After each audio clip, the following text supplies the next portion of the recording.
Avec ses 22 millions d'habitants, Mexico City est la troisième plus grande mégalopole du monde.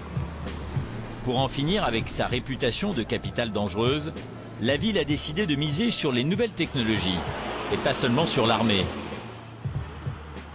À chaque coin de rue, détecteurs de coups de feu, haut-parleurs, caméras, avec toujours ces mêmes panneaux, Ciudad Segura, ville sûre. Un système de télésurveillance nouvelle génération installé par le groupe français Thales. Dominique Gaillardeau supervise ce projet. Ce système de caméra, il est où? Il est là-bas, c'est ça? Voilà, vous voyez la ici caméra, ces haut-parleurs qui permettent donc de donner des messages à la population. Et le bouton de panique, hein, voilà, le bouton de panique 3065. En 4 minutes, si j'appuie là, la voiture de police, voilà, elle arrive vous allez être en conversation avec un opérateur et la voiture de police peut venir entre 4 et 5 minutes. Mais la première des choses, c'est que vous allez être regardé par la caméra. Si c'est un problème plus tôt, la caméra qui est placée si haut là, voilà. Ouais. L'opérateur va identifier si vous êtes blessé, pas blessé, si vous êtes plutôt dans une situation d'urgence médicale ou d'urgence de police. Ouais. Et donc la capacité du système, c'est de coordonner l'ensemble des agences, la police, les ambulances, les pompiers, et donc qui permettent d'avoir la bonne agence qui vient traiter l'urgence. Alors l'inconvénient de ce système, quand même, quand on se promène dans une ville comme Mexico, qu'on soit en voiture ou à pied, on est sans arrêt filmé. On est sans arrêt filmé, mais c'est sans doute un des besoins des citoyens de la ville de Mexico. Quand pour des problèmes techniques de visualisation, on veut bouger une caméra, on a des pétitions du voisinage qui disent surtout ne la touchez pas. On se sent en sécurité quand la caméra est exposée. Il n'y a pas eu de pétition contre ce système? C'est plutôt des pétitions pour. Ah oui, il n'y a pas eu de pétition contre? On n'a pas eu de pétition contre. Ouais. Mais qu'en pensent réellement les premiers concernés? Place de l'Opéra, à Mexico City, les avis sont partagés. Heureusement, je n'ai jamais eu à utiliser ce système, mais je connais des gens qui l'ont testé et ça marche. Moi, je suis vendeur ambulant. Et j'en vois des gens qui se font agresser dans la rue, même s'il y a des caméras. La plupart d'entre elles ne marchent même pas. C'est des policiers qui me l'ont dit. Ça nous rassure un peu, nous les riverains. On peut se balader dans la rue, sortir notre appareil photo. C'est plus tranquille. Je sais que si j'appuie sur le bouton, la police arrive immédiatement et arrête les voleurs. Accidents de la circulation, vols, agressions, tous les incidents, quels qu'ils soient, sont enregistrés par les caméras de la ville et analysés dans ce bâtiment flambant neuf, un bunker hautement sécurisé. On va visiter un système de sécurité de surveillance unique au monde, un programme pilote. C'est la carte maîtresse, la dernière carte aussi des autorités pour éviter que la capitale, Mexico City, ne tombe entre les mains des cartels. Ce bâtiment abrite le C4, le nouveau centre de commandement de la ville de Mexico.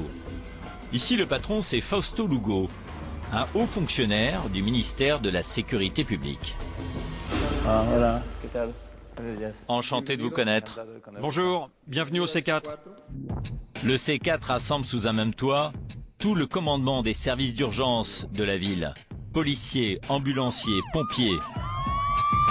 Le système a été conçu pour coordonner les secours en cas d'inondation ou de tremblement de terre. Les agents du C4 peuvent analyser en temps réel les données transmises par une batterie d'équipements high-tech. En temps normal, ce centre de commande de 33 000 m² n'est qu'un gigantesque bunker vide. Seule la salle de contrôle est opérationnelle 24 heures sur 24. Une trentaine d'hommes suffisent à analyser en direct les images des caméras de vidéosurveillance. Ici, on gère un peu plus de 15 000 caméras. 15 000 8 000 dans les rues et 7 000 à l'intérieur du métro. Et comment vous faites? C'est un logiciel qui analyse les images de ces 15 000 caméras? On ne surveille pas simultanément toutes les caméras.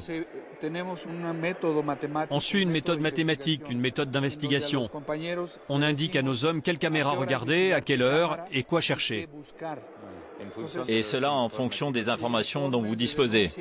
Des informations, des dénonciations, des appels. Toutes ces informations nous aident.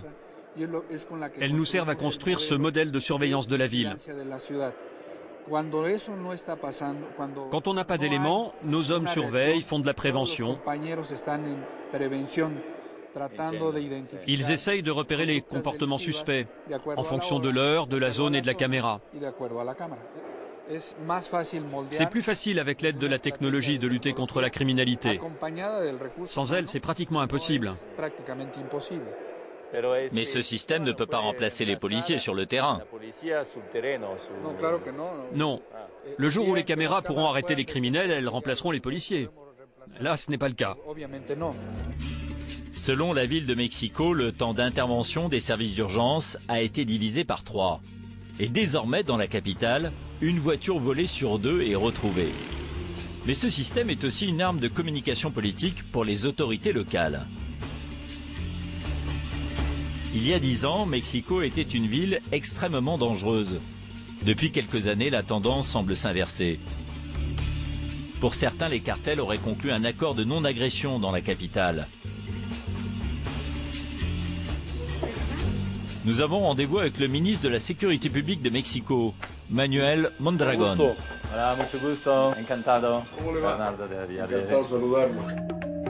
Cet ancien médecin, 8e dan de karaté, est en poste depuis 4 ans.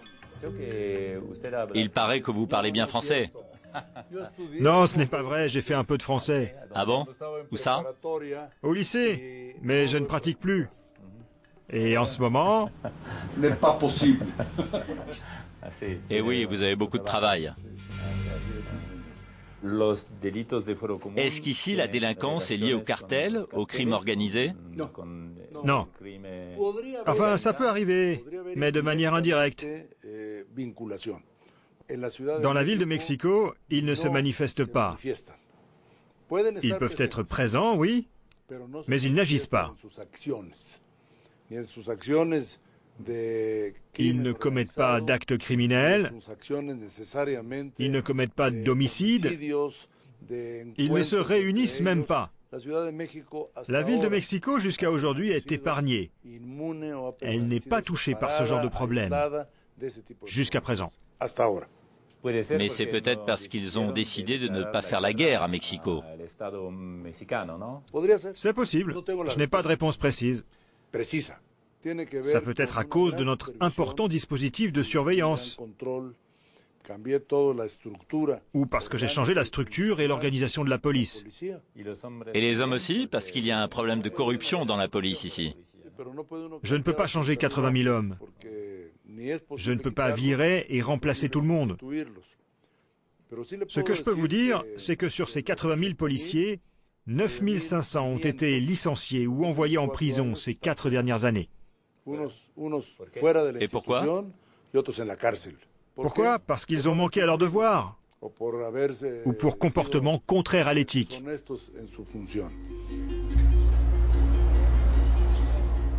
Une purge nécessaire, mais encore insuffisante tant la police mexicaine est corrompue. Elle serait même régulièrement impliquée dans des affaires d'enlèvement.